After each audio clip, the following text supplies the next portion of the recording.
Hey, y'all.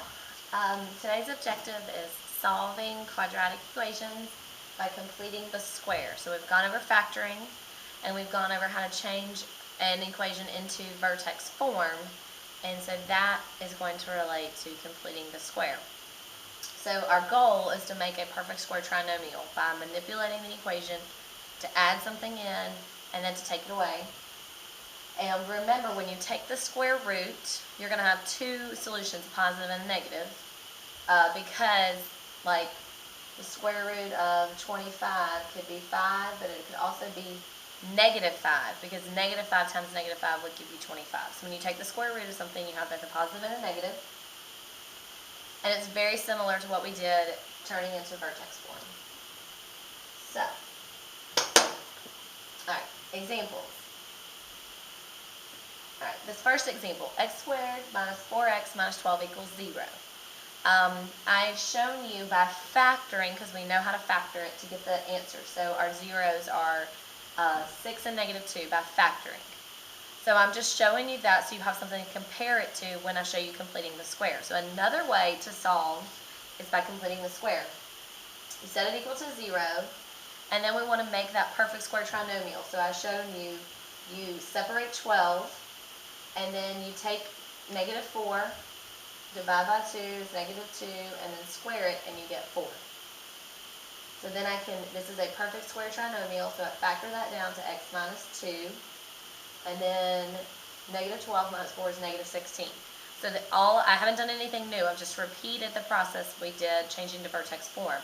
But now we're going to take it a step further, and we're actually going to solve. So watch. I want to solve for x, so I need to add 16 to both sides.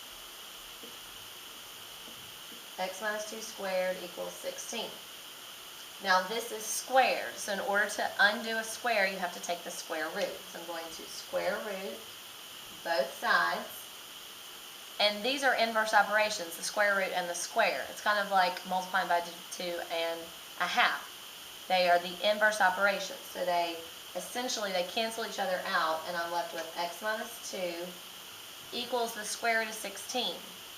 So the square root of 16 we know is an integer, it's 4. But it could be plus or minus 4, because it could be a positive 4, or it could be a negative 4, so that's how we write it, plus or minus 4. And then I need to add 2 to both sides. So my answer is, I'm going to come over here, x equals 2 plus or minus 4. Now I can actually compute that, plus or minus 4, meaning x is equal to 2 plus 4 is 6,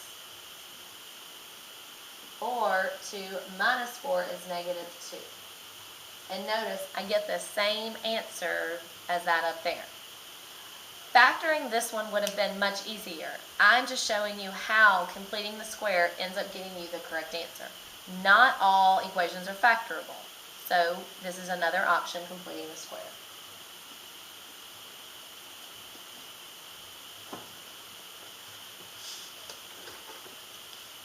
Alright, so number 2, x squared minus 2x minus 7 equals 0. It's not factorable, so we're going to complete the square. I'm going to set up my parentheses, and I'm going to take b, negative 2. Half it is negative 1, and then square that is 1. So I am putting a plus 1 here. So since I put a plus 1 here, I need to take away 1. Same process as before. I can now write it in vertex form. X minus, it's a minus, x minus 1 squared minus 8 equals 0. So I'm going to add 8 to both sides, and I get x minus 1 squared equals 8. So I just added 8 to both sides. Now I solve, and I'm going to take the square root. The square root and the square cancel each other out, so I'm left with x minus 1. Now 8 is not a perfect square, so it's not going to be an integer. So right now we're just going to write plus or minus the square root of 8, because it's going to be plus or minus. It's either going to be the positive square root of 8, or it's going to be the negative square root of 8. Then I'm going to add 1, so my final answer is 1 plus or minus the square root of 8. we put that 1 first in front of the plus or minus. So my two solutions, I have two solutions. It's either 1 plus the square root of 8 or 1 minus the square root of 8. So there are my two solutions. Let's do another one together. X squared minus 10x minus 18 equals 0. I'm going to do my thing that I normally do. And I'm going to complete the square. I'm going to complete this perfect square trinomial. So I take half of negative 10, which is negative 5, square it, and I get positive 25. And since I've added a positive 25 here, I need to take away 25 right there. And I get x minus 5 squared minus 25 and 18, 13, 43. I think. Is that 43? Let me check. 43. Okay. Then I solve. So I need to move this over by adding 43. And I get x minus 5 squared equals 43. You take the square root of both sides. And I get x minus 5 equals plus or minus square root of 43. 43 is not a perfect square, so we're just going to leave it in the radical form. You add 5 to both sides, and I get 5 plus or minus the square root of 43. So your two solutions are 5 plus the square root of 43 or 5 minus the square root of 43.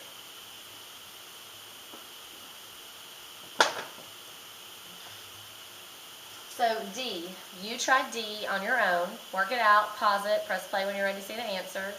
And E is a little more difficult with that coefficient. So you work out D.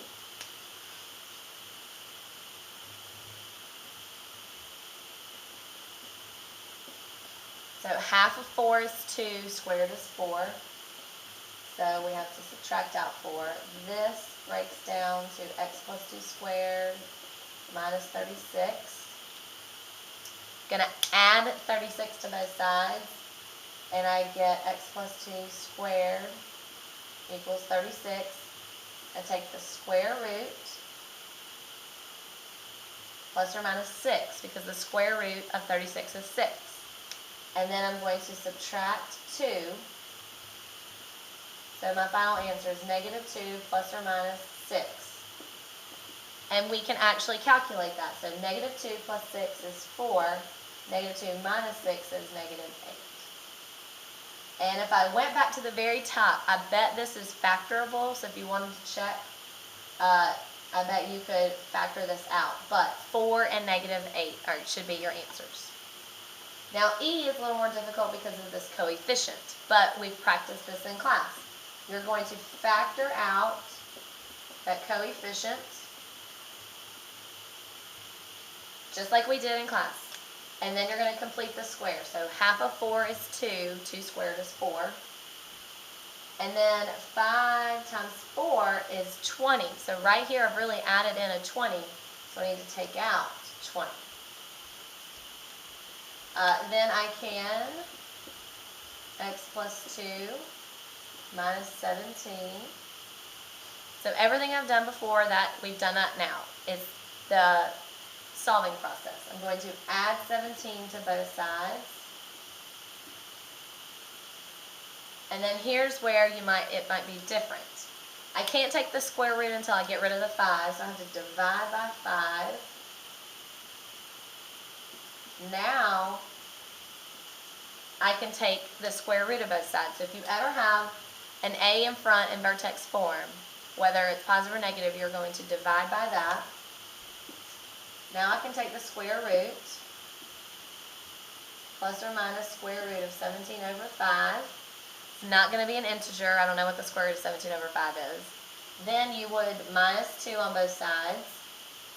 So our final answer is negative 2 plus or minus the square root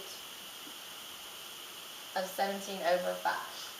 That is going to be some sort of decimal answer. And This is not factorable, so that's why you would have to have another way of solving it. All right? So F. I've already worked out some of it for you. So I showed you I moved my 22 over, so it equals 0. Then I factored out a -7. I completed the square, and notice -7 times 1 is -7. So this is equal to -7. So I have to add 7. And I've gotten it to vertex form. So all of that is stuff that we've done before. So now I actually want to solve. So I'm going to add 15 to both sides. And then I'm going to divide by -7.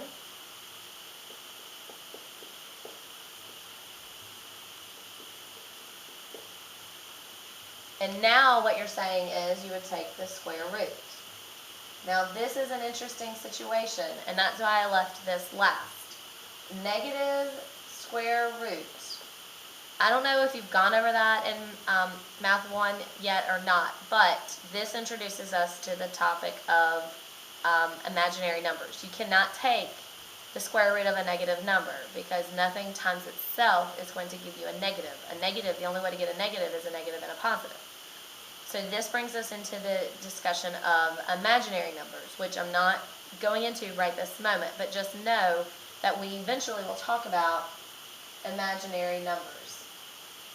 So at this point, I want you to stop here, put a little star, and we'll come back to this. But I just wanted to show you, if ever you have a negative under the radical, then you're going to have an imaginary number. We're going to practice more completing the square in class.